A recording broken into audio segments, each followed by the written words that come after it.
Okay, good afternoon, everybody. And no, this is not a file wave briefing. This is the look what I learned in 25 years at Apple, plus 2 more years after that, plus all the time in between about stuff that can go wrong. You know. And what we're going to cover this afternoon, we're going to talk about deployment models because the confusion on everybody about what deployment models are actually offered up in the industry get really interesting. Talk about some best practices for each of these models as we lay them out. And then we're going to talk a little bit about some of the Apple stuff. How many of you sat through the DEP VPP thing that Brett did this morning? And everybody walked away going, oh, what the heck? I'm going to give it to you in real world experience language of how to conquer DEP and VPP, things you might want to have to do with that. And then when we're done, we'll open it for Q&A. So if you raise your hand during the session, I'll just think that you need to go to the bathroom, okay? And we'll leave it at that because I don't want to go down the tunnel with somebody asking some specific question when everybody else is waiting for the slides to get done. So just bear with me on that. If you got questions about any one of the sections, after we get done, we'll back up because we'll be done with plenty of time for Q&A. So, how much work can you guys do with the deployments you got going on right now? I did this little chart because I was trying to figure out how much time do we spend doing all the different things during the normal deployment cycle. How much time do you spend imaging? It may feel like a lifetime because it takes place usually between now and about the middle of August, right? Everybody every year dreads this lovely time. Wouldn't you love to just take vacation? But anyhow, imaging, deploying takes a little bit longer because it stretches out and you're adding new stuff to it. You got management and maintenance of the stuff. Maintenance is always ongoing, so you can't get away from that. So let's take a look at actually who owns these processes. If you look at imaging, you guys own it. You're IT, right? You don't turn around and tell the teachers, hey, just go and image your system. Although it'd be a really amusing exercise. You could tell the kids to do it, and most of them would just go and do it, and they'd have no problem. They'd come back and say, yeah, I imaged all the computers at home too, so, you know, no big deal. Deployment, you guys own this most of the time. And there are situations in which you know you don't own the deployment, and you may or may not be trying to regain control of that. Management and maintenance are entirely based on what deployment workflow you have. And part of this, I was almost going to name this slide Raging Against the Storm. Okay? And you'll see why in a little bit. What do we have for workflows? The primary workflows have been defined by the guys that built the machines and wrote the operating systems. Because you can try to change what they tell you works and won't work, but they own the code, right? Especially when you look at it from a Mac perspective. I know, I sat at the same table as all of the guys who wrote all the management software for OS X, OS 9, OS 8, okay? If you look at the UI for things like Apple Remote Desktop and stuff, yes, I had a hand in doing that. And you look at all that stuff and you say, well, I want it to work this way. And they'll just look at you and go, well, that's not the way we designed it. Which is why at Apple, one of the best phrases they ever came up with was, works as designed, not as desired. So think about that. 3 deployment models, the shared use model, the user-owned model, or more euphemistically known as the BYOD, and institutionally owned. Only 3 deployment models. How hard can that be to keep up with? And then my laser pointer goes dead. The shared use model, easiest one there is. Carts, kiosks, static systems that get touched by lots and lots and lots of users at any time. The goal for this, we want to make sure that 7 days a week or 5 days a week, 7 class periods a day, you know, day in and day out, the use of the device stays exactly the same. That is the easiest model to set up. Some of the things that you have to recognize is that you guys are responsible for those devices 100%. The end users, anybody touching that device has absolutely no control over how that thing is going to behave, because you design it that way on purpose. User functionality for this is extremely limited and very, very, very focused. What's a user-owned one-to-one? The user-owned one-to-one, the BYOD. Mommy and Daddy bought me an iPad for Christmas. I brought it to school. In fact, I love the look of panic on a bunch of guys' faces a few years ago when the iPad was just beginning to become really relevant. And I asked the IT guys in a briefing I did in December, I said, what are you going to do in January 3rd? And they said, well, what do you mean? And I said, when all your students come back to school with their own iPads. And one of the IT guys just stood up and went, I'll quit.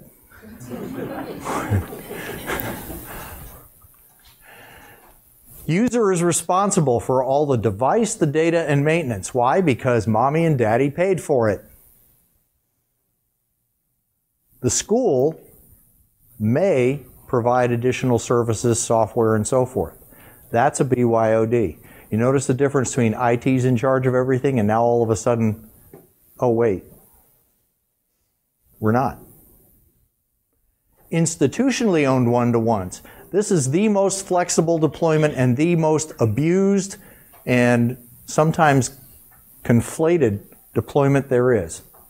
Why? Because realistically, an institutionally owned one-to-one and a BYOD should be exactly identical with one exception. Who paid for the device? Okay? That's the way it should be. But responsibilities. You set it up. You set up the management. You set up the maintenance. You keep the devices running. You provide the loaners. You provide the repairs. You do all the other stuff. The user should do everything else but.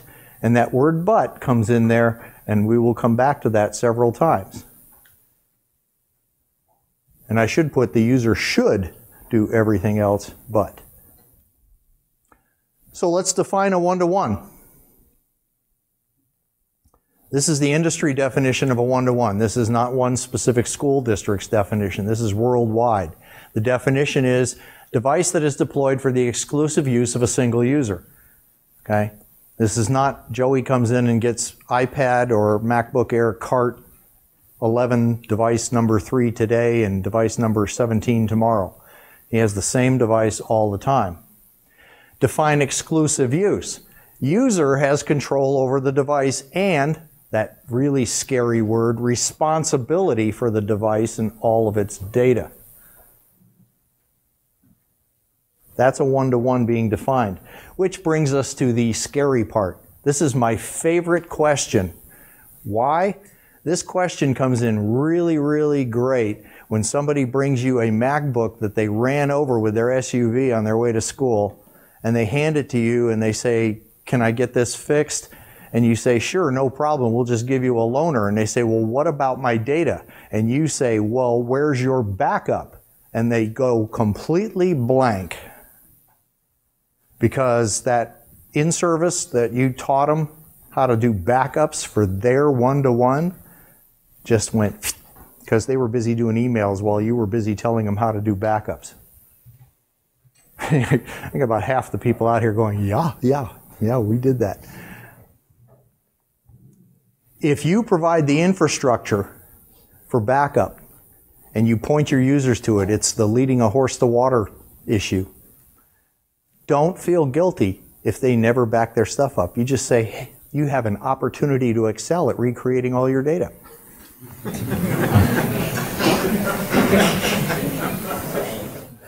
Yeah, I know, harsh, huh? Gotta love it. So what's a one-to-one but? Well, responsibility shifts back all the way to the shared model build. How many of you guys have heard, I won't ask how many have said this, our users aren't ready, our users aren't capable, our users aren't smart enough, I heard that one, or old enough to manage their own devices. I actually did an impromptu survey in a school district one time and found out the average ninth 9-year-old, not ninth grader, the average 9-year-old was actually running the family computer and doing backups and updates and everything else on it. And they got to school and they said, you're not old enough to manage your own laptop. I was at a university where one of the IT guys told me that none of the professors were smart enough to manage their own laptops. 4 of them were Nobel laureate physicists. And they just laughed. They said, yeah, that IT guy, he was the guy that ran the projector in the library a couple years ago. He said, he's so smart. There's an end user and IT dichotomy that you could not resolve, but it was fun to watch them all work together on this. You know, the IT guy was trying to figure out how to better keep the devices running, and these guys were busy trying to crack warp theory. Or the one, my favorite, I hear this a lot too. We have a policy. Really? Who wrote it? Who can change it? You wrote a policy down. So you get out a pencil and you go, and you write a new policy. We have a procedure. Guys, I will tell you this from a one-to-one perspective.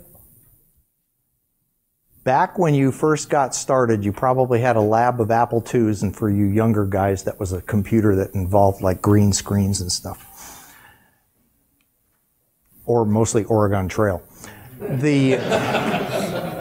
Which, by the way, if you go to Google MECC Oregon Trail, you can actually find they have a website where you can run it on your browser, and you can die of typhoid fever this afternoon. Anyhow.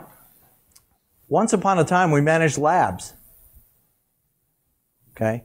Going back even earlier than that, the original one-to-ones were when those of us that are old enough to remember when Dances with Wolves, Kevin did a commercial for the Lisa, and he took it into his office and he ran it because then he could just avoid dealing with the mainframe guys. That was the original one-to-one. And then we started computer labs. Why? Because we couldn't afford to buy $3,500 Apple IIs. Yes, that's what they cost. 48K of RAM. We couldn't afford to buy one of those for every student, not to mention the fact that we'd have no place to put them because they were kind of bulky. And then when we started doing carts and stuff like that, a cart was just a lab that just had no place to stay. And then the one-to-ones popped around. And the whole thing behind the one-to-ones was what everybody was trying to do is they said, well, I can manage 3 or 4 labs without the school district. How hard can that be to scale it to 4,000 systems? Well, you're finding out how hard it is. Because you can't do backups on everybody's computer. You can't run around and do maintenance on everybody's computer.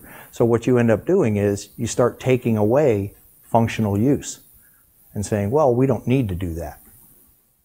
And then when something goes wrong, they look at it and they go, how come you guys are doing a one-to-one? How come you guys are administering your own computers and you won't let anybody else do that?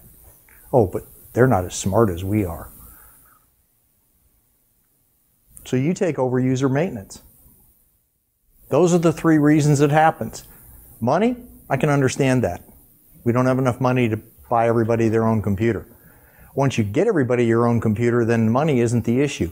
Then it becomes policies. The balance between what people perceive as chaos and order. If we give everybody their own computer, it's going to be chaos, blood running in the streets, cats and dogs living together. You know, the whole, everything from Ghostbusters to, you know, Apocalypse Now. The whole bit all at once. Politics. Heaven forbid Joey should mess up his laptop and erase his science project and then come to school and complain that it's your fault that he doesn't have a backup. So therefore, the way to avoid that is we either never do the science projects on the laptops. I've seen teachers do that where they just say, we're not going to use the laptop because we're afraid we'll lose our data. All the way to we've got to do something to make sure we get everybody some backup. So you come up with some 300-line super launch D operation that logs them in as some super cool user and makes a backup of their device, and it sort of kind of works every once in a while. And oh, by the way, we haven't checked to see if we can actually restore anything in probably 5 years. So let's look at some best practices to make this stuff work. Shared use model. You guys want to make the shared use model even easier? Make it a real shared use model. Make it so that that device is totally, absolutely anonymous when a user picks it up to use it. If it's an OS X device, use the guest account. You can have it automatically log in as guest every time it starts.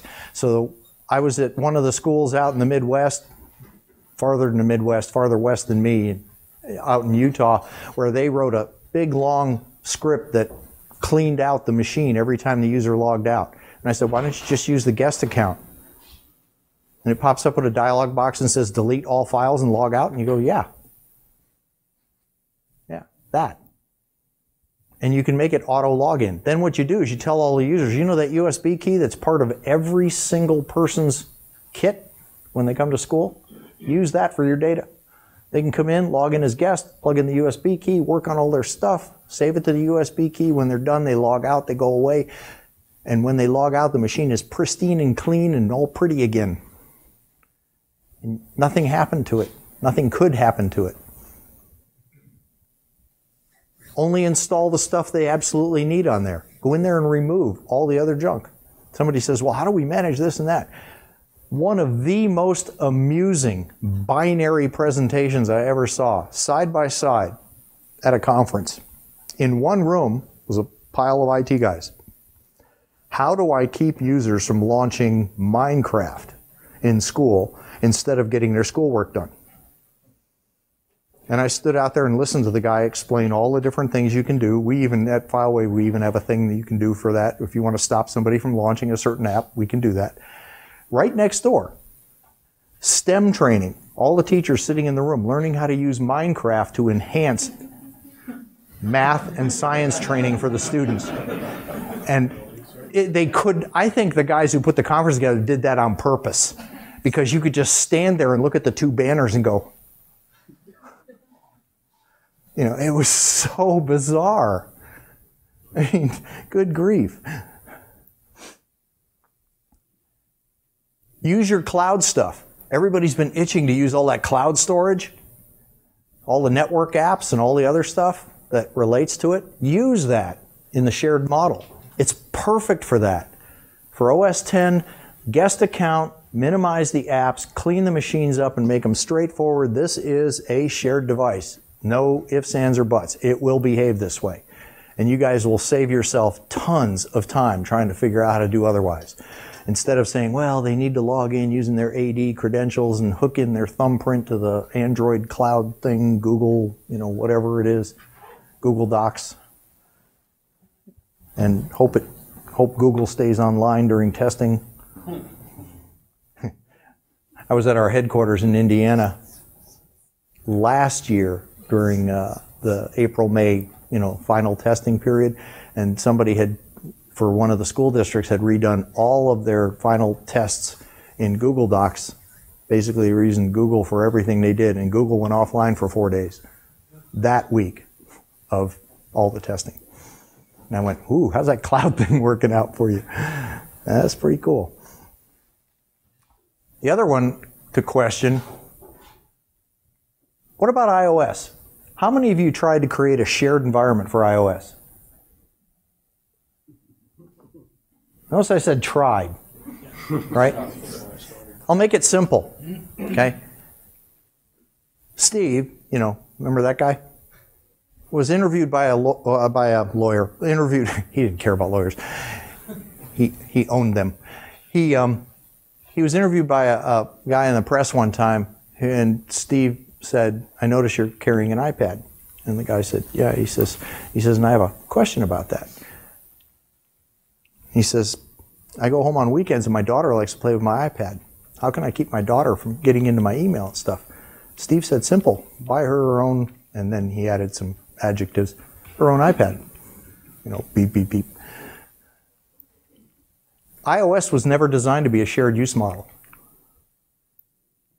Okay, and I can tell you, since I'm outside of the happy circle now, I can tell you that iOS isn't going to be a shared use model. Get used to it. I wouldn't doubt that OS X is probably going to stop being a shared use model down the road. Because at this point, they figure everybody ought to be carrying their own stuff. I mean, after all, how many of you got an Apple Watch? Okay, we're not even vaguely approaching saturation yet. Because to have an Apple Watch, that means you have to have an iPhone in your pocket. And if you have an iPhone, odds are you have a MacBook or a MacBook Pro. All right? So, welcome to the world that 20 years ago everybody said Apple's going out of business. So, the thing is, if you really hurt an iPad bad enough to make it a shared model, it's not an iPad anymore. Okay? It's like a Fire or one of those other devices. The thing that iOS does support, though, is the loaner concept. The idea where you can assign, like in a cart, you can assign users using configurator and all that. You can assign users to a specific device for a period of time. So take one grading period and give them all to one class. Then for the next grading period, assign them to the other class. And I'm only saying this not because I don't want you to try. If you want to try to make it a shared use device, knock yourself out. Go for it. All I can tell you is that you're going to be more frustrated than you will be successful. Okay? It's just the way the system is designed. It's not designed to share. So try to turn it into a temporary one-to-one in blocks and get everybody to use it that way. The user-owned one-to-one, everybody thinks it's going to be total anarchy. It really doesn't have to be that way. Just think about it this way. A good test. Take the IT department. Next Monday, go in and collect up everybody's laptop.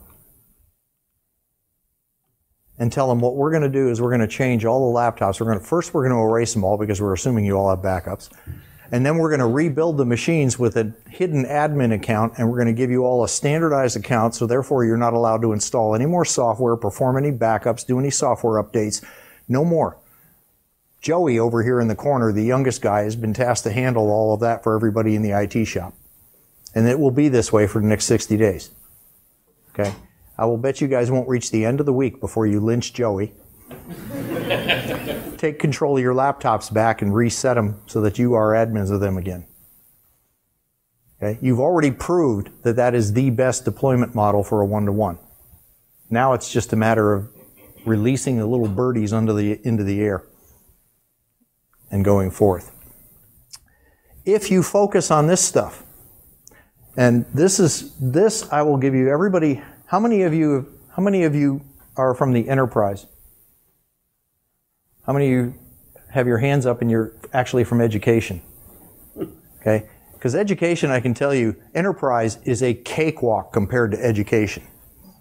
In corporate America, the average group, if you have 2,000 devices deployed in education, you're lucky if you got 5 IT guys. Right? 2,000 devices deployed in an enterprise environment means you've got anywhere from 80 to 100 IT people and a $200 million a year budget. Anybody got that? You can raise your hand and say, I am enterprise. And everybody else is want to come to work for you. Okay? Let me give you a perfect example of what this looks like. Focusing on network services, common formats, secure only what needs to be secured. Okay? As an example, fast networks. Make the network fast. Everybody will forgive you a myriad of problems if your network is really fast. And I didn't mean it's like Hilton Honor, Hilton Garden Inn fast. I pulled up at the desk at the Hampton Inn yesterday and I said, it says high-speed internet out there. Really? From which century? High-speed internet to the rest of the world is 100 megabit to and fro. High-speed internet in this country seems to be something faster than something faster than dial-up. Yeah. Network storage.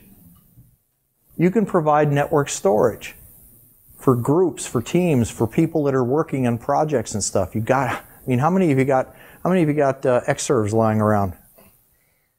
How many of you got Xserves Xserve raids lying around. Yeah. How many of you want to see the picture of when I saw them decommission all the Xserves at Apple in the testing lab, and they put them in a big, huge pile before they ripped them apart and threw them out? Come and see me down in the booth. It will make you cry.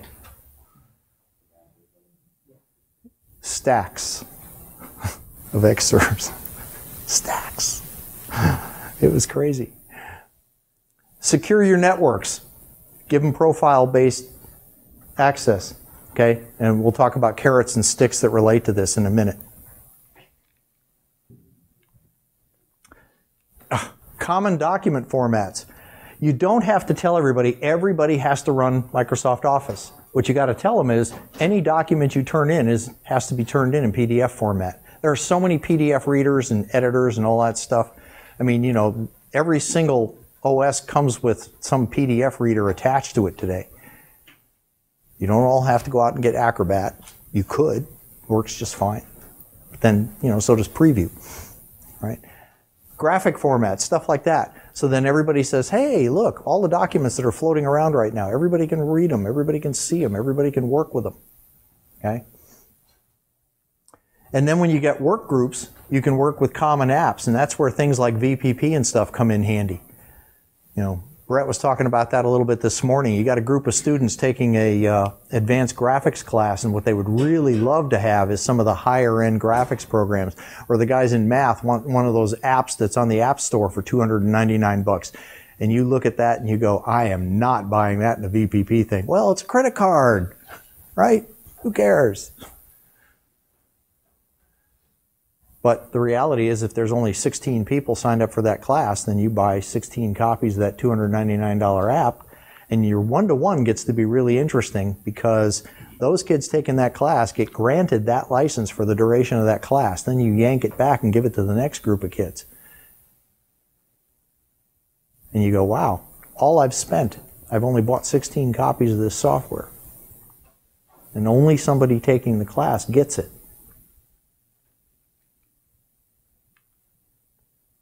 The security thing. Ugh.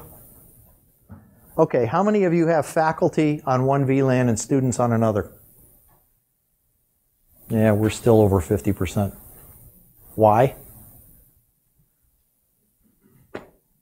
The two groups of people that got to communicate most with chat and various and assorted stuff are on different networks. Here's an experiment. Try this. Let's do the logical approach to that VLAN. Let's put all of the faculty in one building, and I'll have all the students go to another building and say, class begins. What have we gotten accomplished? Now, let me give you a good example to this entire environment, okay, from an enterprise point of view. A rather large company handles things by every single employee gets a device or two or three with an asset tag on it. They are told, behave yourself. Don't do dumb things or we will fire you. Okay?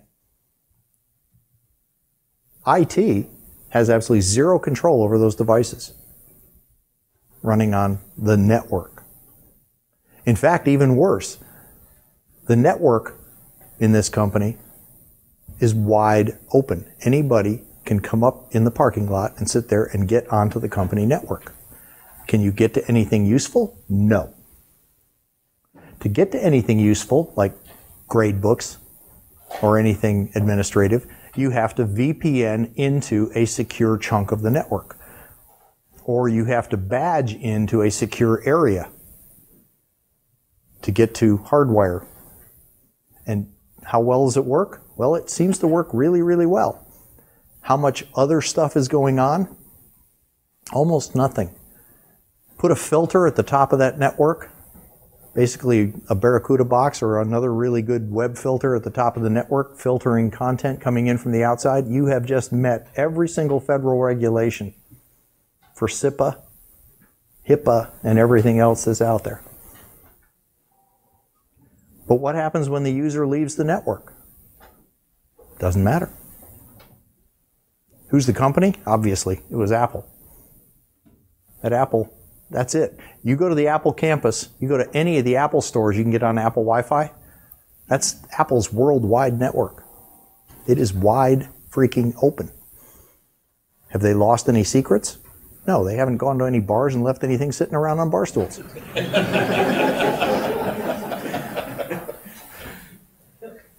It's not like they're Blue Cross Blue Shield or Target or anybody, you know. Nobody's broken into it. Okay? That's a secure environment. Now, if you're in K-12 and you happen to be working on some NSA project for the government, then, you know, you probably want to put a more secure network in there. But that's where the VPN and the secure login areas and all that other stuff come in. The end user, I had people talking about, well, I need to secure all the data that the user has on their device. You mean the same user that emails all the devices or puts them in his own personal Dropbox also? So you just spent $180,000 doing something that the user deflected and walked around in less than 30 seconds?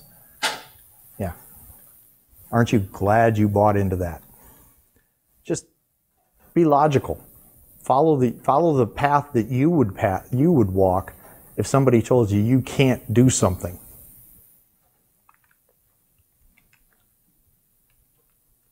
Carrots and sticks.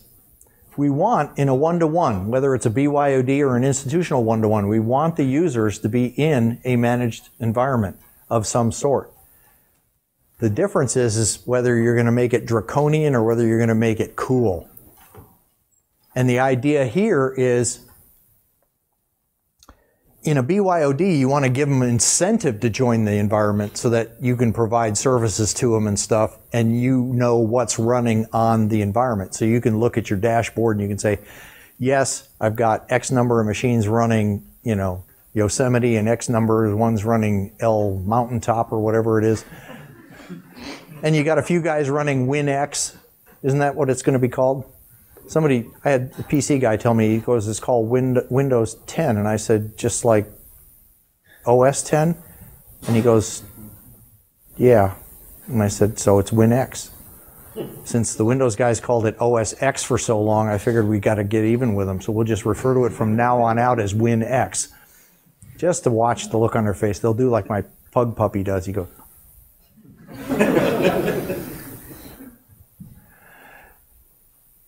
The idea with the carrot and stick, though, is that you get them to put the software on there. You, when it's an institutionally purchased one-to-one, you already install the client on there or the agent or whatever is running on the machine, so it's got management. In a BYOD, they're going to volunteer to have that on there. They're going to want it. Because what you're going to do is turn around and say, hey, by the way, instead of you having to go out and spend $1,000 on this software, we're going to give you this software for use while you're a student. And we'll take it away when you're done being a student. But for the duration of time, you get this cool stuff. What you also do is make sure that they understand that the acceptable use policy is in effect. If it's a BYOD and they break it, then all you do is drop them from MDM. That takes away their profile, which allows them to connect to your Wi-Fi network. No more passing the password. Nobody knows what it is, except you and your network guy. They have a profile that gives them access to it. And the coolest part is you can do things like this. And I had to use my own example from FileWave, so just bear with me because everybody else uses the same kind of thing. A carrot. Here's a kiosk. Here's all the software you can have if you join the network in a one-to-one. The stick to this is that setting right there. I love that setting. The user goes in a BYOD and removes the profile, says, I don't want to be part of this anymore. I can do it on my own. And they look, and all of a sudden, all the software on their system starts winking out. It's gone. Oops. Can't work on your work anymore. That's carrot and stick approach. That's a simple stick. That's the self-immolation stick. You're not doing it to the end user. On the other hand, in an institutionally owned one-to-one, you have the stick of saying, if you violate the acceptable use policy, I'm going to assign you to a group that gets TextEdit as the most advanced technology you get to use. And don't screw up after that because we kept a Selectric typewriter in the back of the library in case you really screw up. Okay? So, institutionally owned one-to-one really comes back to how much work do you want to do? You can treat it like a BYOD, put in the MDM, do the management, worry about the infrastructure, make things so fast that nobody has time to care about doing anything else other than downloading the entire internet that will make it through the filter. Okay? Albuquerque Public Schools built their school district headquarters right on top of Sprint's OC3 line. Sprint said, cool. No problem. They signed a contract with them. 45 gigabit networking. Yeah. You know how long ago? They got that 15 years ago. Yeah. Yeah, you can download the entire Game of Thrones, everything from end to end. Yeah, if that makes it through your filter, Circe rules. Right? Train the users. That's a big thing. You know what we find ourselves doing way too often, and we've all done it. You know, we treat everybody kind of like our own moms when they call and they go, I have a problem. I can't get to any of my email anymore. Because they did something bizarro, you know, with the windows and stuff, and all they can see is a little corner of the window, and they can't grab it with the mouse. You know, they shoved it all somewhere, and you end up ARDing into their system, and you just laugh for a minute because all they got is quilting stuff and pictures of cats, and you know, you just deal with it. But the thing is, you can only feel sorry for your users just so long, and then suddenly you have to adopt the whole attitude for faculty. What you got to do is you just say, hey, past this point, we're all going to play by adult rules. Don't come whining to me like you did 20 years ago and go, I'm not smart enough to use a computer. You got an iPhone in your pocket, you got an Apple Watch on your wrist, you know, your VCR doesn't blink 12 o'clock anymore, mostly because you got rid of your VCR and Comcast takes care of it for you. They solved it the easy way. They just very invisibly just went in and said, we're going to just set the time on your freaking thing anyhow, so you don't have to worry about it. Give them the responsibility and reinforce that. Reinforce. Is everybody doing your backups? Is everybody getting your stuff? You know, tell them, here's the limit of what we can possibly do. If your device gets broken, we will give you a loaner. You have to do your backups. We will give you a white paper on to do it. We'll make it in comic life so it's all cartoony and fun to read, which, by the way, is the best documentation software on the planet. How many of you guys send out emails? Here, how to do things. How many of your end users keep them? Use Comic Life. Send it out. 2-page, front, back. A little blurb. Once a week, once every 2 weeks. How to do something.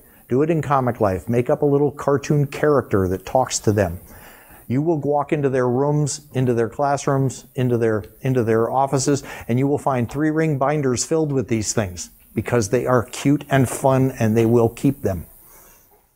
I kid you not. And provide the same services as you do in a BYOD. It works so well. Okay? The one-to-one but options. Here's the deal. The instant you take a user from being the administrator of a device, you have just taken on all of the tasks. You are now responsible for backup, software updates, tunings of the device, changing the dock settings. I mean, every freaking thing on the thing that comes up with an administrator password. You are now in charge of all that. Now, one school district handled it by saying, we're just going to update the devices every 2 years and we don't care what changes in between. Okay, you can do that. You know, personally, I don't care. But if somebody turned around and said, I was comfortable running 3 labs with about 90 computers in it, and that kept me busy all the time, and somebody said we're expanding to a 7,000 user one-to-one, the last thing in the world I would volunteer to do is make sure every one of those devices was up to date. I could provide the software updates. Perfect example. Software update comes out for a piece of software, iLife, you know, any of the iLife stuff, Keynote, or the OS or something like that. You could make that available to the end user in that kiosk for them and say, install it when you want. If you don't do it by the end of the week, we will do it for you. And that's where you have a good MDM solution to make that happen. That's cool. On the other hand, where you're telling your users at 2 o'clock in the afternoon, oh, by the way, we're taking you all offline for the next 45 minutes while we update everybody's computer. And you'll hear, ah! Okay. You could set up dual local admins. You create an admin account, make it hidden, haha, that works. And then let the user be an admin. That'll only last until they get Dummy's Guide to Running OS X. And they go in there and they say, hey, in terminal I can do this real quick thing, and I can look up all the admins on my system, and I can just do rm minus rf, and while they're at it they just do star dash star dot star. You know. I know, before I left the military we had Linux systems, Unix, real Unix running, and we used to wander around the building looking for people that had one of those Dummy's Guides to Unix sitting on their desk, and we used to hide it because they were scary people. So, take advantage of this stuff. You provide this kind of stuff to your end users, they're not going to care. Secondly, you're not going to care. How many of you right now manage the docs for your end users? You've been outvoted. Stop it. Nobody cares what's on the dock. They put everything on the desktop anyhow. You know, there was actually a study done almost 20 years ago at Apple where they found out that, and it was really funny, it was back in the OS 8, 9 days. They found out that if you walked up to somebody's Mac and looked at it, you could tell exactly what their car looked like on the inside. You guys are thinking about that. Look at your desktop and think about the inside of your car right now. How many of you are anal retentive and how many of you are slobs? Okay? Yeah. It works that way. But this kind of stuff, Jabber servers, you know, one of the coolest reasons that Apple came up with iChat and iMessage and all the other stuff and everything from an educational point of view was a student on one side of campus can ping their teacher or faculty member on the other side of campus and ask a question without having to walk all the way over and all the way back. Or sending them an email they won't answer for another 24 hours. And yet the very first thing that happened when iMessage came out is all I got was this: how do we shut down iMessage? How do we shut down iChat? How do we shut down, you know, it's like, for crying out loud, guys, try it for a while, you know? Oh, but they'll pass notes. Oh, that's never happened before. Oh my goodness, I don't know what we would possibly do. And meanwhile, speaking of ways to contribute chaos to the insanity, let's take a look at what Apple's been adding to the mix, okay? Device enrollment program. How many of you are using it right now? It is really cool concept. I've told people it was a quote that I learned as an Army officer that said, in theory and practice are the same. In practice, they ain't. It's getting there. It is getting there. A lot of it has to do with the traffic back and forth to Apple. And I can guarantee you in the month of August, nothing is going to be fast. So if you're planning on doing like a big massive deployment to your 5,000 unit one-to-one all at once on the same day, day one of school, don't. Stagger it over the entire week. Do things very carefully. Don't send out all 35 applications to every device that's starting up in homeroom on day one. Send them 2 or 3 apps, and then send out 2 or 3 more about 6 hours later, and 2 or 3 more a few hours after that. If you try to do it all at once, it'll be basically the same as if I told everybody right now that there's $1,000 on the floor, first person out that door gets it. Scoping the door. No. Now. The iOS and OS X deployment guides help a lot. I know I didn't write them anymore. I'm not writing that stuff now. Sorry. There's no Tenchi pictures in anything anymore. Tenchi's gone. She passed away last year. But we have 2 new pugs, and they're both equally insane. Go beyond what they're doing with the DEP is getting behind the direct purchase thing, and they're expanding. You heard some of that this morning. Some of the mobile phone vendors and stuff are being included. Apple's going to start including Best Buy and all these other guys in the campus stores and stuff into the DEP. What they're worried about is they don't want you ever to be able to take a serial number for a personally purchased device and shove it into DEP. That's their only concern. They're working on getting everything else in there so that you can go bulk purchase devices, from the different organizations and add them to DEP, which is very cool because DEP is really, the advantage is pre-configuring the devices, getting everything all set up. You hook it in with your MDM, and you can literally have the device come out of the box, and while the user is setting it up, it's going to just automatically add all the junk to it, set up profiles, plug in applications, do everything, and they're just going to sit there and go, okay, all I did was put in my username and password because you bypassed everything else. It is still focused on a one-to-one deployment model. DEP is still not designed for somebody that is doing shared use yet, okay? It is still focused on a one-to-one.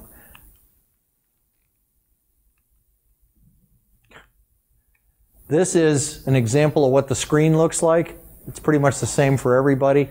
So you can skip all sorts of different setup items for OS X, like you could skip the registration screen and skip Zoom and Siri and the Touch ID on the iPads or on the iPhone.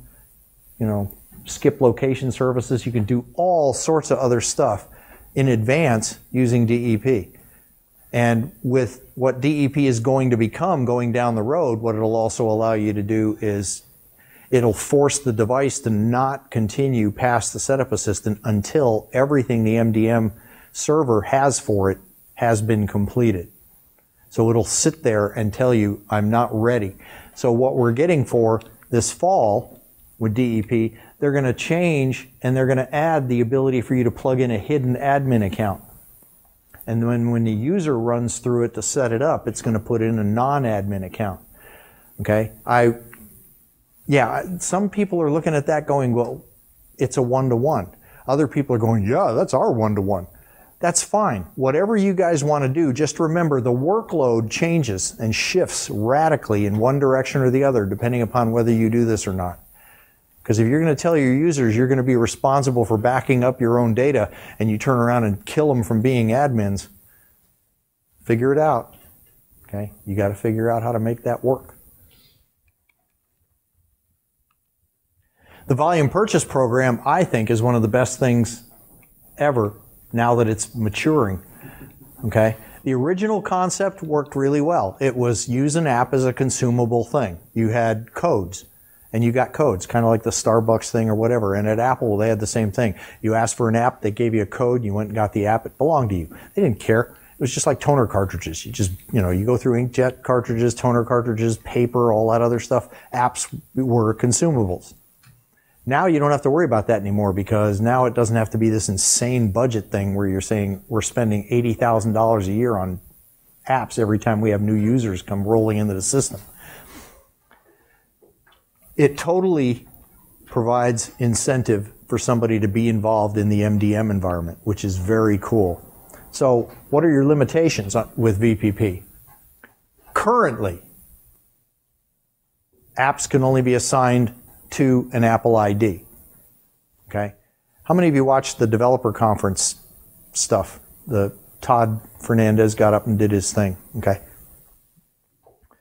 Because we'll come back to that in a second. School-generated Apple IDs. There have been a lot of schools that said, well, we're just going to generate 1,000 Apple IDs and put them on all these devices and stuff, and we'll own the passwords for it and everything else. That is going to become insanely problematical going forward, if it hasn't already made you crazy. Okay? And there are some reasons behind that. We had a lot of K-12 institutions said, well, we're not going to trust our users with Apple IDs, so we're going to create bogus Apple IDs that are linked to somebody's email account, and all of a sudden this one guy gets 15,000 emails a day for, verify this, verify that. And you're like, what? And the DRM issues, and I'll talk about those on the next slide. If you're using Apple Configurator, then you're just configuring the device. If it's an iOS device, you're just configuring it and the Apple ID doesn't really matter. You're just directly plunking software onto the device. If you're using DEP though, and you're using bogus Apple IDs, that can become a real issue. And licensed management is a great thing. Redeemable codes are still have their use. If you've got situations where you're perfectly okay giving away an application and you want to just give somebody the code for it, what you'll see if you go to the VPP store, more and more stuff comes up now and says it's not even available as a redeemable code. It's just VPP only. If you have redeemable codes still, you can convert all of them into licenses just by contacting Apple, and they will just take every redeemable code that you have in your spreadsheet that has not been exercised yet, and they will switch those and make those managed licenses. Okay? And it's pretty cool. So, this fall, and I say fall only because I know that after working at Apple, I know what fall means all the way up until December 21st at noon. Remember, it's still technically fall until December 21st. You will be able to assign apps directly to devices. Okay? And you'll be able to switch back and forth. Take an app and say, I want this app assigned to a device, or I want it assigned to a user. If you upgrade to iOS 9 or 10.11. It will not work on any earlier versions. So if you want assigning VPP apps to devices, it will work if you upgrade everything to the 2 new OSs that are coming out. Do not ask Apple to say, how come you're not going to support this in Yosemite? Because they'll just go, we aren't. Neener, neener, neener. Okay. The quote I put here, another big step forward to make shared deployments easier. That's Todd Fernandez, the guy who owns the team that wrote the software for this. Apple's thing is, device assignment is designed for the shared use deployment model. Because you don't know what the Apple ID is on the device. Nobody's signed into the App Store on the device. In a one-to-one, somebody should be signed into the App Store with their Apple ID. And that's what it was designed for. If you choose to use this in an environment where you are modifying, you're doing the one-to-one, but the user is a non-admin, this will work. And it will work just fine. What you have to ensure is that you have one copy of the software for every single device, which in education, according to the T's and C's, you were required to do anyhow. So those of you that have Apple IDs and you say, well, this Apple ID will cover all this cart, won't work anymore. It's not supposed to work now, and it's going to keep failing. Okay? And the developers, make sure you contact every developer that you get VPP apps from and make sure they understand that you need them to be playing in this field. Because if the developer doesn't opt in to the device assignment thing, it won't work. It's on the developers' heads to make that happen. VPP and OS X is a different game. How many of you have used VPP with OS X? How many of you are thinking about it? Okay, let me warn you in advance. It does not behave the same way it does under iOS.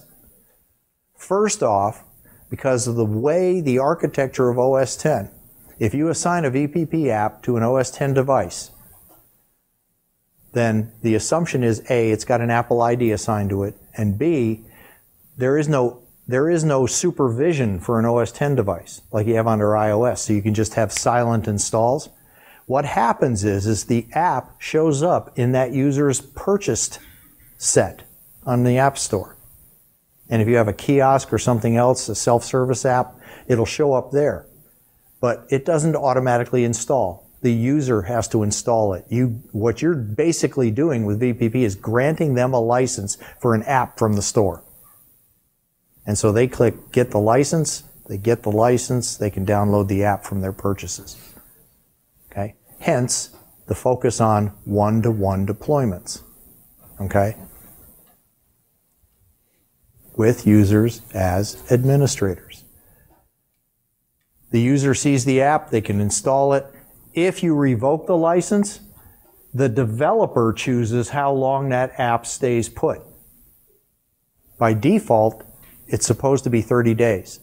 If the developer didn't bother setting that flag, though, that app goes immediately. On iOS devices, that can be a real problem if the developer set the flag wrong, because when the app goes bye-bye on an iOS device, it takes all its data with it. So check with your developers for any apps that are mission critical in your school to make sure that their 30-day window is set for their application. Okay? Here is the biggest problem we run into. DRM, digital rights management. How many of you have had an app, when you went to install it on a device, pop up with the enter your password for your Apple ID? And you didn't mean it to. Apple actually does that on purpose. They have a randomizer in there that says every once in a while, regardless of whether you gave permission for the app to be installed without any password or not, we're just going to ask for it. If you assign an Apple ID to too many devices, i.e. in education it's actually more than one, according to the regulations or the rules that Apple published, and at home it's more than 10, it may just come up and say, I can't install this at all. Okay? They're not checking that as closely. We've actually had people try that out. We tested it ourselves where we ran dozens of devices on the same Apple ID, and we got all the apps to install. Except 3 of the devices popped up and asked for a name and password. And we went, why these 3? And then we tried it with a different app, and 2 other devices popped up and said, need a password. Apple plugs that in on purpose because the whole concept behind device or Apple ID installation is that the user with the Apple ID and password is sitting there in front of the device when that app shows up. Right? So, blame Todd and his guys for that. And they said it's probably going to get worse, especially once they shift over and allow the device assignment versus the Apple ID assignment. They're going to start tightening the reins.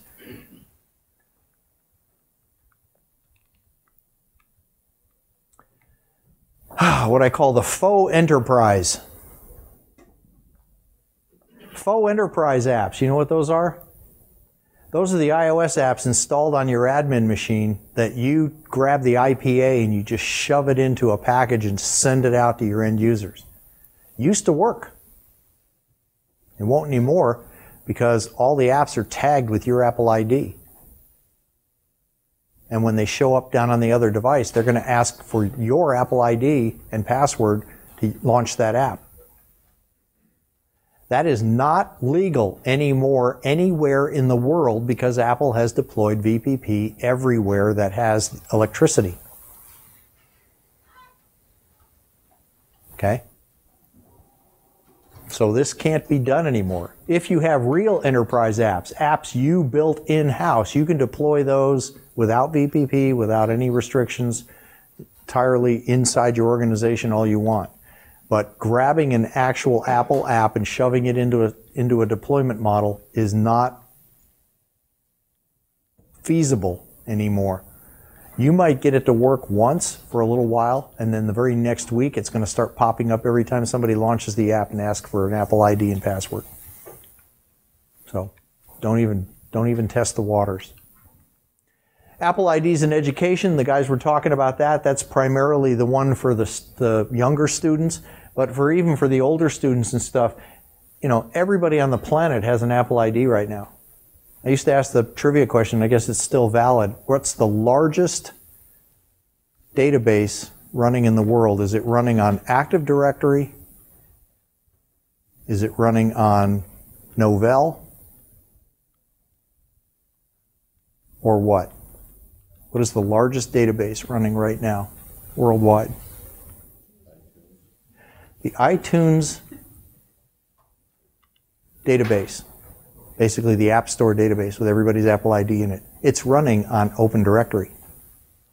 Yes, nobody knew you could scale Open Directory to 250 million people.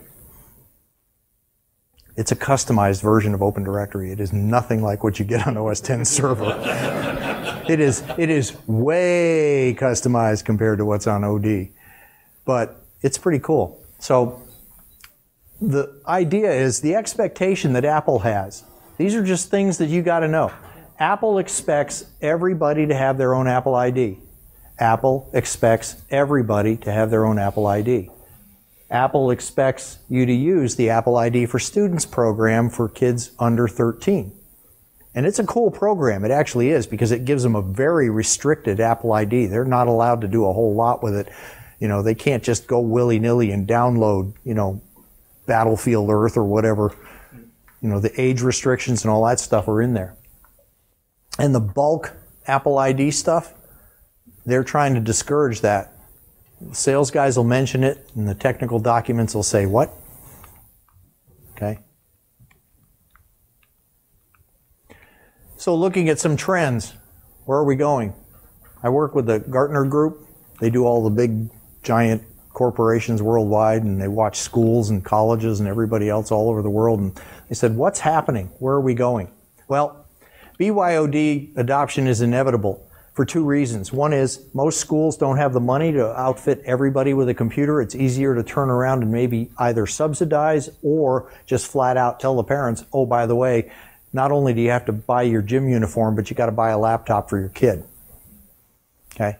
Some schools are getting around that, where they're doing leasing programs and all this other stuff, and they're helping and they're pitching in and saying it's going to cost the parents like $100 a year to be part of this, and mostly that pays for insurance for the device, and the school is taking care of it, but it still is being treated as a you know, the student's device.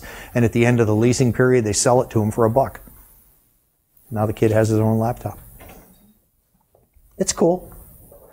You know, higher ed's already done this. BYOD in higher ed is insane.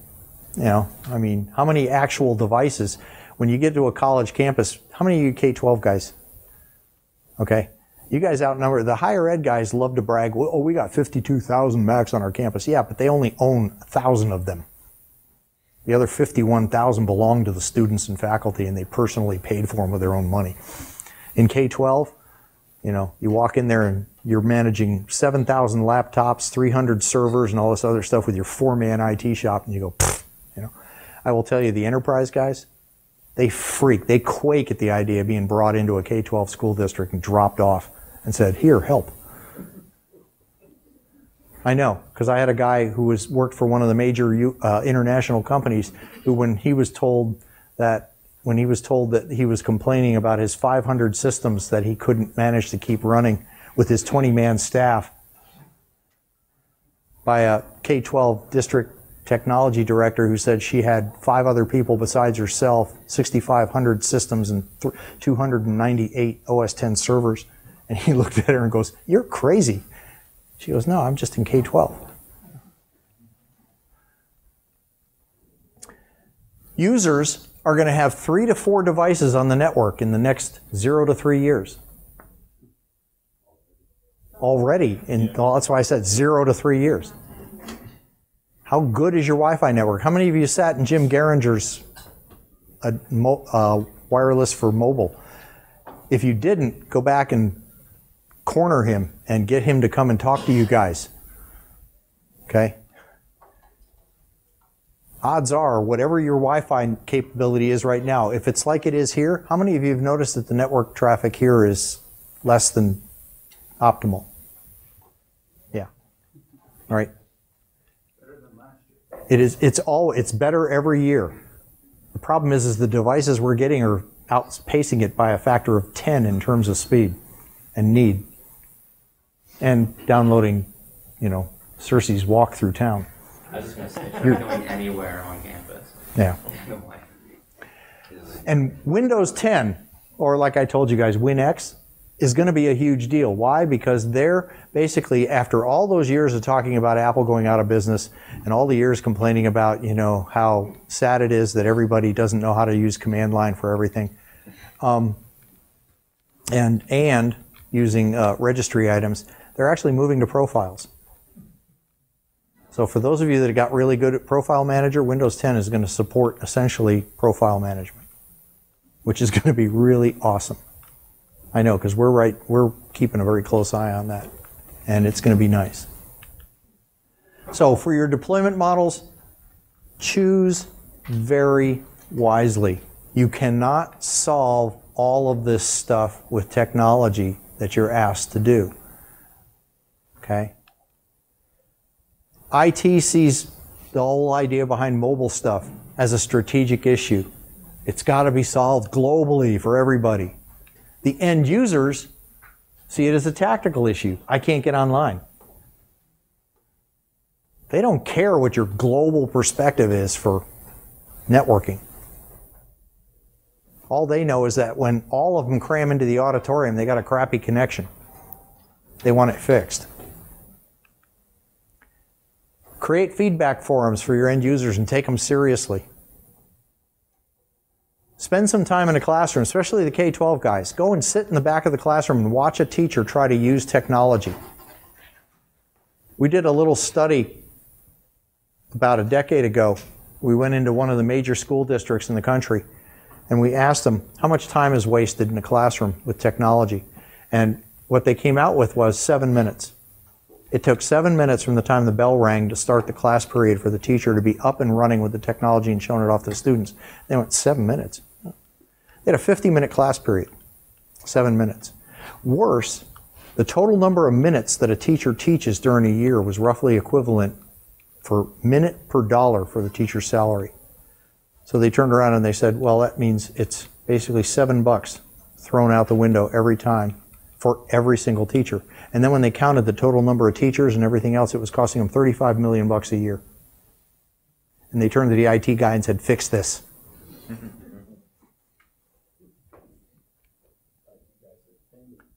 Yeah, the IT guy said, pay me. Yeah, the one IT guy. The one IT guy said, can I finally get rid of these hubs and put in switches? Remember, how many of you are using switched Wi-Fi right now? How many of you know who's doing switched Wi-Fi? Ah, I could tell you guys a secret. That'll cost you. Usability is way more important than application strategy. In other words, everybody's got to be on these 3 apps or these 6 apps. Means nothing compared to actually being able to get work done. I kid you not. How many applications do you guys have installed on your laptops you never even use anymore? How many of those apps are part of the required core application suite? Clean it up. Get rid of them. If you got a faculty member, especially in K-12, who's using an app that has been around since 1986, say, I can't teach unless I have this application. Oregon Trail. Yeah, but see, now there's a browser-based version of that, so it's cool. And it actually runs on your iPhone under Safari. That's scary. But the idea is go and find them some apps. If you get on the App Store and you type in code, the keywords for different applications, there are 1 million+ education apps for any one different area within education. Math, science, history, whatever. Tons of apps.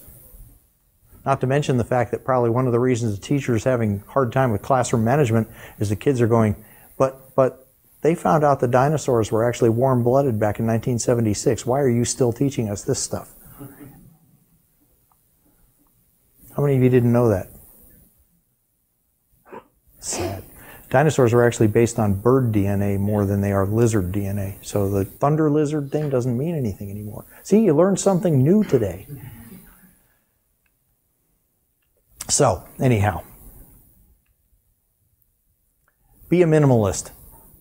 Focus on the infrastructure. Make the network cool. Make everything faster. Provide your users with services they can't live without.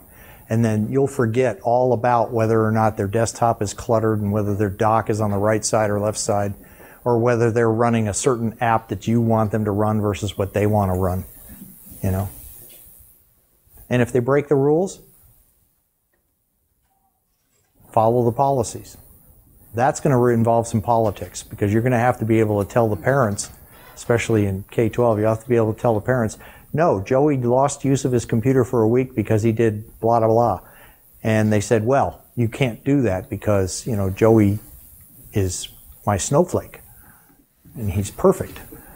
And you turn around and you say, well, he can either use the use of the laptop for a week or we can have him charged with a felony for vandalism. You choose. You know, your snowflake just melted.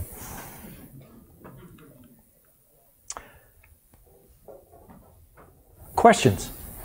Shoot. One comment, though, about what you just said. I'm not sure if all state law is the same, but in the state of Maine, we have to provide tools. And yes, you can provide substitutes, but they have to be equal in capability. So Okay. we can't just take away. Right. No, it has to make sense. If you're going to, Lock it down. yeah. I mean, if you're It has going to be equal in capability. yeah.